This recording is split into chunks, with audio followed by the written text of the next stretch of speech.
Hello दोस्तों, स्वागत है आपका हमारे यूट्यूब चैनल में। और आज हम बात करने वाले हैं इकोनॉमिक्स रिफॉर्म्स 1991 के बारे में, जिसमें हम बात करेंगे इकोनॉमिक्स रिफॉर्म सीरीज़ के बारे में, जिसे एलपीजी भी कहा जाता है, यानी कि लिबरलाइजेशन, प्राइवेटाइजेशन और ग्लोबलाइजेशन। तो दोस्तों, ये वीडियो बहुत ही इन्फॉर्मेटिव होने वाली है, तो बिना स्किप किए वीडियो को पूरी देखिएगा। तो चलिए शुरू करते हैं। तो दोस्तों, सबसे पहले इकोनॉमिक रिफॉर्म्स को क्यों लाया गया था, तो इसका जवाब है, इन इकोनॉमिक रिफॉर्म्स का मुख्य उद्देश्य भारत की इकोनॉमी की स्वतंत्रता को बनाए रखना था। 1991 के टाइम में भारत की अर्थव्यवस्था संकट का सामना कर रही थी, तो अपनी वित्तीय नीति में सुधार करने की भी आवश्यकता थी। और बाहर की कंपनियों को, जैसे कि विदेशी कंपनियां हैं, एक तरीके से इंडिया के अंदर बिजनेस करना इम्पॉसिबल था। और ऐसा नहीं है कि 1991 के टाइम पर ये इकोनॉमिक रिफॉर्म्स हुए थे, इससे पहले भी इकोनॉमिक रिफॉर्म्स हुए थे, जैसे कि 1951 में हुआ था, जिसे 5 ईयर प्लान कहा जाता है। उसके बाद में 1956 में हुआ था सेकंड 5 ईयर प्लान। तो इस तरीके से पहले भी इंडिया के अंदर रिफॉर्म्स हुए थे। लेकिन 1991 के टाइम में बैलेंस ऑफ क्राइसिस थे, इन्फ्लेशन रेट बहुत हाई था और महंगाई अपने चरम पर थी, क्योंकि ग्लोबली ऑयल के जो रेट थे वो बहुत ज़्यादा बढ़ गए थे और फॉरेन एक्सचेंज रिजर्व लगभग 15 से 20 दिन का ही बचा था। तो एलपीजी के माध्यम से बाहरी निवेश को बढ़ावा दिया गया था और विदेशी विनिवेशकों को भारत में निवेश करने के लिए प्रोत्साहित किया गया था। तो 24 जुलाई 1991 में उस टाइम पर भारत के प्रधानमंत्री पीवी नरसिम्हा राव जी और finance minister doctor Manmohan Singh ji थे। और डॉक्टर मनमोहन सिंह जी इस फाइनेंस बिल को लेके आए जिसमें एलपीजी की बात की। और डॉक्टर मनमोहन सिंह जी बहुत कमाल के इकोनॉमिस्ट थे और इन रिफॉर्म्स के बाद भारत की जो अर्थव्यवस्था थी वो बहुत ही तेज़ी से ग्रो करी।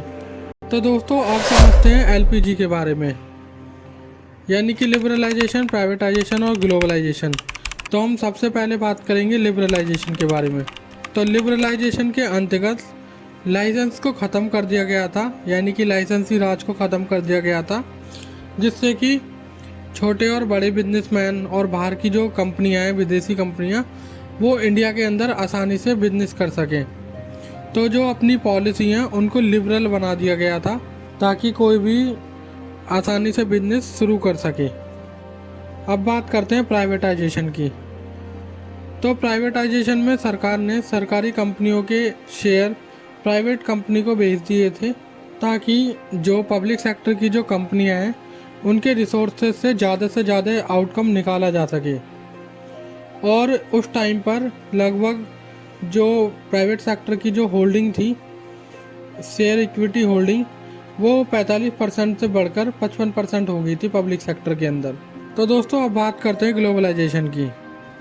तो इस नीति के अंतर्गत भारत सरकार ने विदेशी निवेश और विदेशी व्यापार को बढ़ावा दिया था, और जो फॉरेन इन्वेस्टर हैं उन्हें इंडिया के अंदर इन्वेस्ट करने के लिए आकर्षित किया था। और सरकार ने विदेश के साथ व्यापार बढ़ाने के लिए इंपोर्ट और एक्सपोर्ट टैक्सेस को कम किया था और लॉन्ग टर्म पॉलिसी को अपनाया था, ताकि जो बाहर की कंपनियां हैं वो ज़्यादा से ज़्यादा हमारे देश के अंदर व्यापार कर सकें। तो दोस्तों, इकोनॉमिक रिफॉर्म्स 1991 का ये जो कदम था, ये एक सफलतापूर्वक साबित हुआ था। इसके बाद इकोनॉमी बहुत ही तेज़ी से ग्रो हुई, जिसकी वजह से कस्टमर चॉइस बढ़ गई, कंपटीशन बढ़ गया बहुत सारे सेक्टर्स में, और जो हमारे रिसोर्सेज थे उनसे ज़्यादा से ज़्यादा आउटकम निकलने लगा। और कंपटीशन भी बहुत ज़्यादा बढ़ा, जैसे कि telecommunication, pharmaceutical company, research and development, ऐसे अनेकों सेक्टर थे जिसमें जो कंपटीशन था वो बढ़ गया। तो दोस्तों, आशा करता हूँ कि ये वीडियो आपको बहुत अच्छी लगी होगी। वीडियो अच्छी लगी हो तो वीडियो को लाइक करना, चैनल को सब्सक्राइब कर देना और बेल आइकन दबाना नहीं भूलिएगा दोस्तों।